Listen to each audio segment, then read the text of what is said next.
සුබ දවසක් වේවා කියලා ප්‍රාර්ථනා කරනවා හැමෝටම. ට්‍රේඩින් සයිකොලොජි එක ගැන කතා කරන තවත් වීඩියෝකට ඔයාලා හැමෝම සාදරයෙන් පිළිගන්නවා. අද වීඩියෝ එකෙන් කතා කරන්න තියෙන්නේ ඩිසිප්ලින්. නැත්තම් මේ විනය කියන එක කොහොමද ට්‍රේඩර් කෙනෙක්ට ට්‍රේඩර් කෙනෙක්ගේ සක්සස් එකට කොහොමද බලපාන්නේ කියන එක ගැන. මේ ඩිසිප්ලින් කියන එක ට්‍රේඩර් කෙනෙක්ට විතරක් නෙමෙයි ඕනම මනුස්සයට සාර්ථකත්වය කරා යන්න බලපාන ප්‍රධානම දෙයක් තමයි මේ ඩිසිප්ලින් කියලා කියන්නේ. මේකෙදි කියනවා ට්‍රේඩින් වල ඩිසිප්ලින් කියන්නේ මාකට් එක කියන දේ කරන්න මිසක් අපේට එන ඉමෝෂන්ස් වලින් කියන දේ නොකරන එක. නේද? කියනවා බොහෝ ට්‍රේඩර්ස්ලා හිතන්න ප්‍රොෆිටබල් වෙන්න නම් ඉන්ඩිකේට එකක් හරි ස්ට්‍රැටජි එකක් හරි හොඳ වෙන්න ඕන කියලා. ඒත් ඇත්තටම හොඳ ස්ට්‍රැටජි එකක් තිබ්බත් ඒ ට්‍රේඩ් කරන ට්‍රේඩර්ට ඩිසිප්ලින් එකක් නැත්නම් ඒ ස්ට්‍රැටජි එකෙන් ප්‍රොෆිට් එකක් ගන්න බැරුව යනවා. එතකොට ඔයා හිතලා බලන්න ඔයා ට්‍රේඩර් ඔයා ලොස් වෙච්ච තැන්වලදී ඔයාගේ ස්ට්‍රැටජි ඇත්තටම ෆේල් වෙලා තියෙනවා කියලා. ඔයාගේ ස්ට්‍රැටජිය වින් කරපු තැන්වලත් ඔයාට ප්‍රොෆිට් එකක් ගන්න බැරි වෙලා තියෙනවා නම් අන්න ඔයාට මේ කියන මේ ඩිසිප්ලින් එක කේ පොඩි ප්‍රශ්නයක් නිසා තමයි මේ එහෙම ට්‍රේඩ් එකකින් ඒ වගේ තැනකදී ඔයාට ප්‍රොෆිට් එකක් ගන්න බැරි වෙලා තියෙන්නේ. ඒත් මෙතනදී කියනවා ඩිසිප්ලින් කියන්නේ ඔයාගේ ට්‍රේඩින් ප්ලෑන් එකට 100% අනුගමනය කරන එක. ඊට පස්සේ තව කියනවා රූල්ස් බ්‍රේක් කරන්න නැතුව ට්‍රේඩ් කරන එක. ඉමෝෂන් වලට වඩාගේ ප්‍රොසෙස් එක ට්‍රේඩිං සිස්ටම් එක විශ්වාස කරන එක. මේවා තමයි ඩිසිප්ලින් ට්‍රේඩර් කෙනෙක් විදියට ඔයා අනිවාර්යෙන්ම මේ දේවල් කරන්න නම් ආගේ ස්ට්‍රැටජියෙන් ඔයාට ප්‍රොෆිට් එකක් ගන්න. ඒක සරලවම කියනවා නම් ඔයා කරන්න ඕනේ දේ ඔයාට කරන්න හිතන දේ නෙමෙයි මාකට් එක දිහා බලන් ඉද්දි. තර කියනවා ඩිසිප්ලින් නැති ට්‍රේඩර් කෙනෙක්. උදාහරණයකින් බලමු. එතකොට ඒ ට්‍රේඩර් ගාව තියෙනවා ට්‍රේඩින් ප්ලෑන් එකක් තියෙනවා. 100ට එකයි තමයි යා රිස්ක් කරන්නේ. හරිද? ඊට පස්සේ ස්ටොප් ලොස් අනිවාර්යයෙන්ම මෙයා දානවා. ඊට පස්සේ අද එයා එක දවසකට ට්‍රේඩ් දෙකක් තමයි ගන්න. එතකොට ඒ වගේ එකක් තමයි යාගේ ප්ලෑන් එකේ තියෙන්නේ. එතකොට එයාට දැන් ඩිසිප්ලින් එකක් නැති කෙනෙක් විදිහට එයා ට්‍රේඩ් එකක් ලොස් වුණාම එයා කරනවා ඒකේ එයාට හිතනවා මේ තව ට්‍රේඩ් එකක් දාන්න. එයා තව ට්‍රේඩ් එකක් දාන්න. ඊට පස්සේ එයාට හිතෙන්න ඕන ලොට් සයිස් එක වැඩි කරලා ට්‍රේඩ් එකක් අරන් අර කලින් ට්‍රේඩ් එකේ ලොස් එක රිකවර් කරගන්නවා කියලා. ඊට පස්සේ මේ දැන් තියෙන ට්‍රේඩ් එක ලොස් එකේ න රන් වෙන්නේ. ඔයා දැන් දාලා තියෙන ස්ටොප් ලොස් එක අයින් කරලා බලහින් ඉන්නවා ට්‍රේඩ් එක ආයි ප්‍රොෆිට් පැත්තට යයි කියලා. ප්‍රොෆිට් වුණාම ආ ක්ලෝස් කරගන්නවා. නැත්තම් බ්‍රේක් ඉවන් වුණාම හරි ට්‍රේඩ් එක ක්ලෝස් කරනවා. ඒකට මේ වගේ මෙතන ට්‍රේඩ් කරන්නේ ස්ට්‍රැටජි එක නෙමෙයි. ඒකට ඔයාගේ තියෙන ඔයාගේ මෙන්න මේ කියන ප්ලෑන් එක අනුව නෙමෙයි වැඩ කරන්නේ. ඔයාට එන ඉමෝෂන් එක තමයි ඔයාගේ දේවල් වෙනස් කරන්නේ මේ මාකට් එක බලගෙන ඉද්දි. එතකොට අපි බලමු ඩිසිප්ලින් තියෙන ට්‍රේඩර් කෙනෙක් ඒ ඩිසිප්ලින් තියෙන ට්‍රේඩර් කෙනෙක් වුණත් ලොස් වෙන්න පුළුවන්. එතකොට ඒ ස්ට්‍රැටජි 100%ක් වින් කරන ස්ට්‍රැටජිස් නෑ නේද? එතකොට ඩිසිප්ලින් එක තියාගෙන අපි බලන්න ඕනේ කොහොමද අඩු ප්‍රොෆිට් එකකින් අඩු ලොස් එකකින් වැඩි ප්‍රොෆිට් එකක් ගන්න මේ ට්‍රේඩ් කරද්දී. කියන්නේ පුළුවන් තරම් ලොස් නොවී ඉන්න තමයි ඕනට වඩා ලොස් නොවී ඉන්න තමයි මේ ඩිසිප්ලින් එකෙන් කරන්නේ. එතකොට මෙතන කියනවා ස්ටොප් ලොස් එක මූව් කරන්නේ නෑලු. අර ඩිසිප්ලින් තියෙන ට්‍රේඩර් කෙනෙක්. ඊට පස්සේ රිවෙන්ජ් ට්‍රේඩ් කරන්නේ නැහැ. ඊට පස්සේ එයාගේ ට්‍රේඩින් ප්ලෑන් එකට එයා දේවල් එයා කරන්න යන්නෙත් නැහැ. මොකද එයා දන්නවා මේ එක ට්‍රේඩ් එකකින් එයාගේ ෆියුචර් එක තීරණය කරන්නෙත් නැහැ. එයා ටාගට් කරන්නේ එයාගේ ලොන් ටර්ම් කන්සිස්ටන්සි එක තමයි එයාට ගොඩක්ම වැදගත්. එතකොට ඒක තමයි ඩිසිප්ලින් තියෙන ට්‍රේඩර් කෙනෙක් සහ ඩිසිප්ලින් නැති ට්‍රේඩර් කෙනෙක්ගේ අතර තියෙන වෙනස.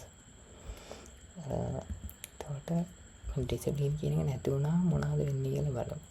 ඊට පස්සේ තියෙනවා මේ ඕවර් ට්‍රේඩින් කරන්න යනවා මේ ඩිසිප්ලින් එක නැතුව මොකද එයාගේ ට්‍රේඩින් ප්ලෑන් එකෙන් පිට එයා ට්‍රේඩ් ගන්න යනවා යාට අදාළ ප්‍රමාණයටත් වඩා එයා තීරණය කරලා දීපු ප්‍රමාණයටත් වඩා අනිත් එක තමයි මේ රිවෙන්ජ් ට්‍රේඩින් එතකොට මාකට් එක දිහා බලන් ඉඳි ට්‍රේඩ් එකක් දාලා මාකට් එක දිහා බලන් ඉඳි ට්‍රේඩ් එක ලොස් පැත්තට යනවා නම් ආයෙ ටැග් ගාලා ක්ලෝස් කරලා ඒ අනිත් පැත්තට ට්‍රේඩ් එක ප්‍රොෆිට් කරන්න යනවා. මේ රිවෙන්ජ් ට්‍රේඩින් කියන එක වෙන්නේ ඒ වගේද. ඊට පස්සේ තියෙනවා මේ FOMO ට්‍රේඩින් කියන්නේ මේ fear of missing out කියන එක. ආට එන මාකට් එකේ chance එකක් වාට මගේ හරි කියලා ආට තියෙන බය කියන එක ඇති වෙලා ආට ගාලා කලින් ට්‍රේඩ් එකක් එන්න වෙන්න යනවා. ඒත් කන්ෆර්මේෂන් නැතුව ට්‍රේඩ් එකට එන්න වෙන්න යනවා. එහෙම දේවල් ගන්න යනවා මේ ඩිසිප්ලින් එක නැති වුණා. ඉතින් තමයි ලොට් සයිස් එක වැඩි කරන්න. එතකොට ඔයා ඩිසිප්ලින් තියෙන ට්‍රේඩ් එක කරනවා. ඔයා දන්නවා ඔයාගේ රිස්ක් මැනේජ්මන්ට් ප්ලෑන් එක ගන්නවා. account එකෙන් 100ක් හෝ 2ක් වගේ ප්‍රමාණයක් තමයි ට්‍රේඩ් එකට රිස්ක් කරන්නේ. එතකොට ඔයා ඩිසිප්ලින් කියන එක ගණන් ගන්න නැතුව ට්‍රේඩ් කරන්න ගියොත් ඔයාගේ හිතනවා කලින් ඔයා ලොස් වෙලා තියෙනවා. ඔයාලට තව ට්‍රේඩ් එකක් දාලා මේ ලොට් සයිස් එක වැඩි කරලා දාලා මේ කලින් ට්‍රේඩ් වල ලොසුත් එක කරගන්නවා බලන්න. ඊට පස්සේ එහෙම කරන්න යනවා මේ ඩිසිප්ලින් එකක් නැතුව ට්‍රේඩ් කරන්න ගියොත්. ඊට පස්සේ තමයි ස්ටොප් ලොස් රිමූව් කරන්න. එතකොට දාපු ට්‍රේඩ් එක ලොස් පැත්තට යනවා නම් ඔයා කරන්න ඕනේ ස්ටොප් ලොස් එක හිට් වෙන එක ඔයා ලොස් එක ඇක්සෙප්ට් කරන්න නැතුව ඔයා ස්ටොප් ලොස් එක රිමූව් කරලා බලාගෙන ඉන්න. ආයි මාකට් එක මේ ගිහිලා ආයි හැරිලා ආපස්සට මේ වගේ ට්‍රේඩ් එක මේ ප්‍රොෆිට් කරන පැත්තට. ඒකට එහෙම කරලා ලොකු ලොස් එහෙම හෝල්ඩ් කරගෙන ඉන්න. ඒකත් කරන්නේ ඩිසිප්ලින් එකේ අඩුවක් තිබ්බම තමයි එහෙම ට්‍රේඩර්ස්ලා කරන්නේ. ඊට පස්සේ ප්‍රොෆිට් එක ඉක්මනට ක්ලෝස් කරගන්න. එතකොට මේ TP ලෙවල් එකට යනකම් ඉන්න නැතුව ට්‍රේඩ් ආගේ ප්‍රොෆිට් එක ගන්න ට්‍රේඩ් එක ඔයාගේ ලොස් පැත්තට ගිහින් ඔයාට ඒක තියෙන ප්‍රොෆිට් එක නැති වෙයි කියලා හිතලා මේ ඔයාගේ ප්ලෑන් එක විදියට ඔයා ඉන්නේ නැතුව ඔයාගේ TP එක හරි ස්ටොප් ලොස් එක හරි හිට් වෙනකම් ඔයා ඉන්නේ නැතුව ඔයා ඒක කලින් ක්ලෝස් කරගන්න. ඊට පස්සේ ලොස් ට්‍රේඩ් එකක් තියෙනවා. ඒක දිගටම අල්ලන් ඉන්න බලනවා කොහොමද හරි ආයේ ප්‍රොෆිට් පැත්තට යයි කියලා හිතලා මෙහෙම දේවල් වෙනවා මේ ඩිසිප්ලින් එකක් නැතුව ට්‍රේඩ් කරන්න ගියාම. ඒත් මේ හැම දෙයකින්ම වෙන්නේ අවසානයේදී account එකේ තියෙන account එක wash වෙන තැනට account එකේ ලොස් පැත්තට තමයි මේ අන්තිමට මේකෙන් වෙන්නේ. ඊට පස්සේ කතා කරන්න තියෙන්නේ ඩිසිප්ලින් කියන එක. දැන් අපිට මේ කොහොමද මේ ඩිසිප්ලින් කියන එක අපි හදාගන්නේ මේ ට්‍රේඩ් කෙනෙක් කියලා. ඒකට ඔයාට පළවෙනියට තියෙනවා ට්‍රේඩින් ප්ලෑන් එක. ඒකට ඔයාගේ තියෙන දැන් ආයෙත් අංගින්න ට්‍රේඩින් ප්ලෑන් එක හරියට 100ක් කම්ප්ලීට් නැති එකක් නම් ඔයා මුලින්ම කරන්න ඕනේ ඒක ඔයාගේ ට්‍රේඩින් ප්ලෑන් එකක් හදන්න. ඒක ඇතුලේ තියෙන දේ ඔයා ට්‍රේඩ් එකට එන්ටර් වෙන්නේ කොහොමද? ඒතකොට ඒකේ සෙටප් එක මොනවද? ඒකේ කන්ෆර්මේෂන් මොනවද කියන එක මේ ට්‍රේඩින් ප්ලෑන් එක ඇතුළේදී ඒක හදාගන්න. කොහෙන්ද ඔයා ට්‍රේඩ් එකෙන් එක්සිට් මොන වෙලාවටද? ඊට පස්සේ ස්ටොප් ලොස් එක කොයි වගේ ප්‍රමාණයකටද දාන්න. ඊට පස්සේ ඔයාගේ account එක රිස්ක් කරන ප්‍රමාණය. ඊට පස්සේ මෙන්න මේක ගොඩක් වැදගත් දෙයක් තමයි ඩේලි ලිමිට් එකක් තියෙනවා. ආයි මුලින් තීරණය කරන්න ඕනේ. අද දවසේ මම මෙච්චරක් ලොස් වුණොත් මෙතනින් එහාට මම ලොස් වුණොත් මම අද දවසේ තව ට්‍රේඩ් කිසිම ට්‍රේඩ් එකක් මම අත යන්නේ නැහැ කියලා. ඒතකොට හෙට දවසේ මම හරි මට ආයි ඊළඟ දවසක මම ආයි ට්‍රේඩ් එකක් ගන්නවා. අද මම ආයි ට්‍රේඩ් කරන්නේ නැහැ කියලා. ඒතකොට ඩේලි ලිමිට් එකක් තියාගන්න ඕන. මොකද ට්‍රේඩ් එක 3ක් විතර එක තියෙන ලොස් වුණොත් ආගේ මයින්ඩ්සෙට් එක අවුල් දැනෙයි. ඒතකොට ආයේ එහෙම ගන්න ගිහලා 4 වෙනි ට්‍රේඩ් එකත් දාන්න යනවා නම් ඔයාට ඒක ට්‍රේඩ් එක ගන්න හරි මයින්ඩ්සෙට් එකකින් නෙමෙයි. ඒකට ඔයාට ට්‍රේඩ් එක ඔයාට හෝල්ඩ් කරන් ඉඳිත් ඔයාට හරි විදිහට ඒක හෝල්ඩ් කරන්නවත් බෑ. ඔයාගේ තියෙන ඒකේ තියෙන සයිකොලොජි එකත් එක්ක. මේ හැමදේම කලින් තීරණය කරන්න ඕනේ. ඒකත් එක්ක ට්‍රේඩින් ප්ලෑන් එක මුලින් හදාගන්න. ඊට පස්සේ දෙවෙනියට තියෙනවා මේ චෙක් ලිස්ට් එකක් භාවිත කරන්න. මේකෙදි කියන්නේ ඔයා ට්‍රේඩ් එක ඕපන් කරන්න කලින් චෙක් ලිස්ට් එක පාස් වෙනවද කියලා බලන්න. ඒකට ඔයා මුලින් බලන්න ඕනේ ඔයාලා ගන්න ට්‍රේඩ් එක ඔයාගේ තියෙන කන්ෆර්මේෂන්, يعني ස්ට්‍රැටජි අනුව තියෙන කන්ෆර්මේෂන් වලින් කන්ෆර්මේෂන් තියනවාද කියලා. ඊට පස්සේ ඔයාගේ මේ ඩේලි ලිමිට් එක පහු කරලා ගිහිල්ලා එතකොට ඔයාගේ ගොත් ඩේලි ලිමිට් එක දැන් ලොස් වෙච්ච ප්‍රමාණයට යාගින් තියෙනවා. දැන් ඊළඟට ආයි ට්‍රේඩ් එකක් තව ඉස්සරහට ගන්න යනවා. ඒතකොට මෙතනදී කියන්නේ මේ ට්‍රේඩ් එක ගන්න කලින් ඔයා මොනවද බලන්නේ කියලා. එතකොට ඔයාට ඔයාගේ ටයිම් ෆ්‍රේම් එක බලලා අද තියෙන එක බයස් එක පැත්ත බලන එක ඒ හැම දෙයක්ම මේ චෙක් ලිස්ට් එක ඇතුලේ තියෙනවා. එතකොට ඒකත් එක්ක තමයි ඔයා මේ ට්‍රේඩ් එක ගන්න. එතකොට ඒ ට්‍රේඩ් එක බොහෝ දුරට ඇකියුරේට් ට්‍රේඩ් එකක් වෙන්න පුළුවන්. එහෙම ඔයාගේ චෙක් ලිස්ට් එකක් පාවිච්චි කරලා ට්‍රේඩ් එක ගත්තොත්.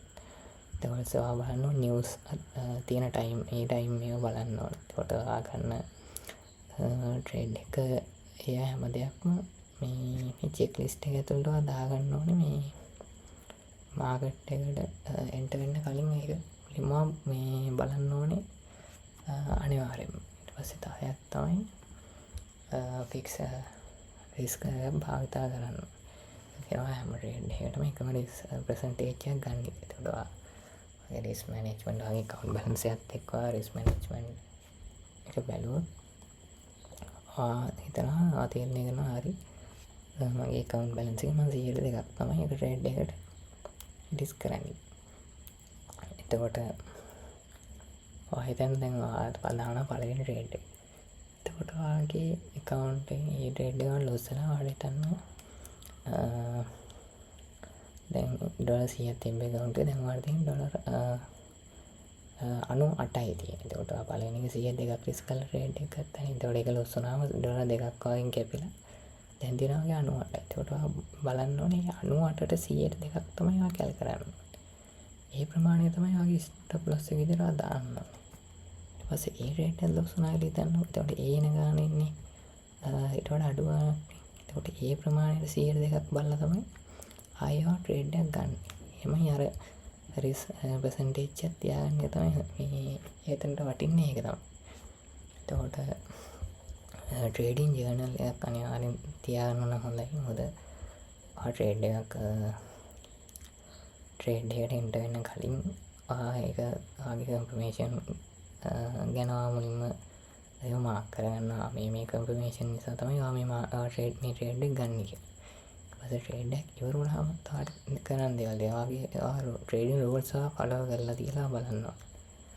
ඊට පස්සේ මේ ට්‍රේඩ් එක ගන්න කලින් තිබ්බ ඉමෝෂන් ඊට පස්සේ ට්‍රේඩ් එක රන් වෙද්දී ආට තියෙන දේවල් ඊට පස්සේ ට්‍රේඩ් එක ක්ලෝස් කරාට පස්සේ ඔයාලට මොනවා වගේ දෙයක්ද දෙන්නේ කියලා මේ ඔක්කොම බිගිනර් කෙනෙක් විදියට මේ ඔක්කොම ඔයා ලියනවා නම් ඒක මාර වටිනවා. මොකද එතකොට ඔයාලට බලන්න පුළුවන් ඔයාලට මේ වෙලාවට මෙහෙම හිතනවා කියලා. එතකොට ඒක ටිකලා ගියාම හරි වෙන වෙලාවක හරි බලද්දී ඔයාලට තේරුම් ගන්න පුළුවන් මට මේ වෙලාවේ මෙහෙම හිතුනේ මට මෙහෙම වෙච්ච නිසා තමයි කියලා ඔයාලට මෙහෙම ඔයාලට මේ ඇනලයිස් කරන්න පුළුවන් ඔයාලට. එතකොට ඊට පස්සේ ඔයා ඩිසිප්ලින් කියන එක ඔයා බ්‍රේක් කරාද වගේ රූල්ස් වලින් පිටව ට්‍රේඩ් කරාද හැම දෙයක්ම ජර්නල් කරනවා නම් ඒක ඔයාලට ගොඩක් වටිනවා. ඊට පස්සේ අන්තිමට ප්‍රොසෙස් එක ට්‍රස්ට් කරන්න. එතකොට ට්‍රේඩින් වල දැන් මේ කරගෙන යන දේවල් පිළිබඳව ඔයාගේ විශ්වාසයක් ඔයාලට විශ්වාසයක් තියෙන්න ඕනේ. හරි මේ දේවල් මම වැරදි ඉස්සරහට දාගෙන මුලින් මේ දේ පුළුවන් තරම ඉගෙන ගන්න එක තමයි මුලින් ફોකස් කරන්න ඕනේ. සල්ලි හොයන එකට වඩා. මොකද හරි නොලෙජ් එකක් හරි එක්ස්පීරියන්ස් එකක්වත් නැතුව මේ මාකට් ගැන ට්‍රේඩින් ගැන ආට මේ මුලදී සල්ලි හොයන්න කෙනෙක් කරන්න බෑ. මොකද ඒක ප්‍රැක්ටිකලි ඒක කරන්න බෑ. මොකද ගොඩක් දේවල් තියෙනවා අපි හිතනට වඩා මේ ට්‍රේඩ් කරද්දී. ඒක පිටින්දි කියනවා සල්ලි පස්සේ යන්න එපා. රූල්ස් ෆලෝ කරන එක තමයි එකම ජයග්‍රහණය. මුලින් ට්‍රේඩ් කරන්න එද්දී පස්සේ මෙතන පොඩි එකක් තියෙනවා. වැදගත්ම දේ තමයි බොහෝ ට්‍රේඩර්ස්ලා ගොඩක් ට්‍රේඩර්ස්ලා හිතන්නේ ට්‍රේඩර් කෙනෙක් ඩිසිප්ලින් ට්‍රේඩර් කෙනෙක් වෙන්නේ මේ ප්‍රොෆිට් ආවම කියලා. එතකොට මේ ප්‍රොෆිට් කරාම තමයි යාට ඩිස්ප්ලින් එකක් තියෙන රේට් කරන්න පුළුවන් කියලා. ඒත් ඇත්තට මේක නෙමෙයි. ඒක නෙමෙයි ඇත්ත. ඇත්තටම වෙන්නේ ප්‍රොෆිට් කියන එක ඔයාලඟට එන්නේ ඔයාගේ ඩිසිප්ලින් එක කොච්චර මේන්ටේන් කරනවද කියන එක අනුව තමයි. එතකොට ඩිසිප්ලින් කියන්නේ ප්‍රොෆිට් එකෙන් පස්සේ එන දෙයක් නෙමෙයි. හරි. ඩිසිප්ලින් තියෙන තැන තමයි ඔයාලට ප්‍රොෆිට් පුළුවන් තරම් ගේන්න පුළුවන්. එතකොට මේ ට්‍රේඩින් වලදී කොච්චර ඩිසිප්ලින් එක තියාගෙන ට්‍රේඩ් කරන එක ගොඩක් වැදගත්. ඔයාලට මේ ලොස් එක අඩු කරගන්න. පළවෙනි එක තමයි ලොස් එකක් වෙනවනේ ඒක කොච්චර ප්‍රමාණිකව ඔයාලට ගොඩක් දුරට ඔයාලට අඩු කරගන්න පුළුවන් මේ ඩිසිප්ලින් කියන එක තියෙනවා. අනිත් එක තමයි ප්‍රොෆිට් කියන එක උපරිම ප්‍රොෆිට් එකට ආරය යන්න පුළුවන් මේ ඩිසිප්ලින් කියන එක තියෙනවා. ඒක තමයි ඇත්තම. ඒක ප්‍රොෆිට් උනාට පස්සේ ප්‍රොෆිට් ට්‍රේඩර් කෙනෙක් වෙන්න බෑ ඔයාලට මේ ඩිසිප්ලින් කියන එක නැතුව. ඒක තමයි මෙතනින් දෙන අදහස. ඒතර මෙතනින් අන්තිමට මේ කියනවා ට්‍රේඩින් වල හොඳ ස්ට්‍රැටජි එකක් තිබින් ප්‍රමාණවත් නෑ. ඒ ස්ට්‍රැටජි එක හැමදාම එකම විදියට ෆලෝ කරන්න පුළුවන් ඩිසිප්ලින් එක තමයි අවසානයේ ප්‍රොෆිටබල් ට්‍රේඩර් කෙනෙක් සහ ලොසින් ට්‍රේඩර් කෙනෙක් අතර ලොකුම වෙනස. එතකොට ප්‍රොෆිටබල් ට්‍රේඩර් කෙනෙක්ද ලොසින් ට්‍රේඩර් කෙනෙක්ද කියන එක තීරණය වෙන්නේ ඔයාගේ ස්ට්‍රැටජිය තියෙන වින් රේට් එක මත විතරක් නෙමෙයි. එතකොට මේ ස්ට්‍රැටජිය ඔයාලට ෆලෝ කරන්න පුළුවන් ඩිසිප්ලින් එක කියන එක මත තමයි ඔයා ප්‍රොෆිටබල්ද නැද්ද කියන එක තීරණය වෙන්නේ. මෙතනදී කියන්නේ අන්නව තමයි. මොකද 100% වින් කරන ස්ට්‍රැටජිස් නෑ. 100% ප්‍රොෆිට් කරන ට්‍රේඩර්ස්ලත් මේ ලෝකේ නෑ. ඒකට ඔයාට හම්බෙන ස්ට්‍රැටජිය යම් කිසි වින් රේට් එකක් තියෙන්න පුළුවන්. මාකට් එකේ වින් කරපු තැන තියෙන්න පුළුවන්. එහෙම නැති තැන් තියෙන්න පුළුවන්. ඒකට ඔයා බලන්න ඕනේ වින් කරපු තැන් වලදී උපරිම ප්‍රොෆිට් එකකට යන්න. ඊට පස්සේ මේ ලොස් වෙන තැන් වලදී අවම ලොස් එකකින් අයින් වෙන්න. ඒත් මේක තමයි ට්‍රේඩ් කෙනෙක් විදියට තියෙන්න ඕනේ තේ. එතකොට අර ප්‍රොෆිටබල් ට්‍රේඩ් කෙනෙක් වෙන්න ඕන මේ ඩිසිප්ලින් කියන එක අනිවාර්යෙන්ම වටින දෙයක්. මොකද ගොඩක් කට්ටිය මේ පස්සෙන් පන්නන්නේ මේ ස්ට්‍රැටජිස් පිටිපස්ස.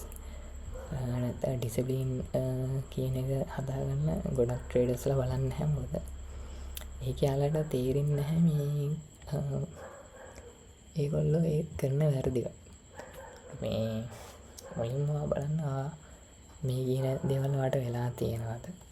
මෙහෙම හරියට කරලා තියෙනවද? මෙහෙම දේවල් ඇත්තටම වලට වෙලා තියෙනවද කියලා. ඒකට ඔයා බලන්න ඕනේ තමයි මේකෙන් මේ කීප දේවල් එක්ක ඩිසිප්ලින් එක හදාගෙන කොහොමද අවසානයේ ප්‍රොෆිටබල් ට්‍රේඩර් කෙනෙක් වෙන්නේ කියන්නේ. ඔය තමයි මේ වීඩියෝ එකෙන් කතා කරන්න තියෙන්නේ. ඉස්සරහට තවත් වීඩියෝ එකකින් හම්බෙන්න බලාපොරොත්තු වෙන අදට වීඩියෝ නතර කරනවා. සියලු දෙනාට සුබ දවසක් වේවා කියලා ප්‍රාර්ථනා කරනවා.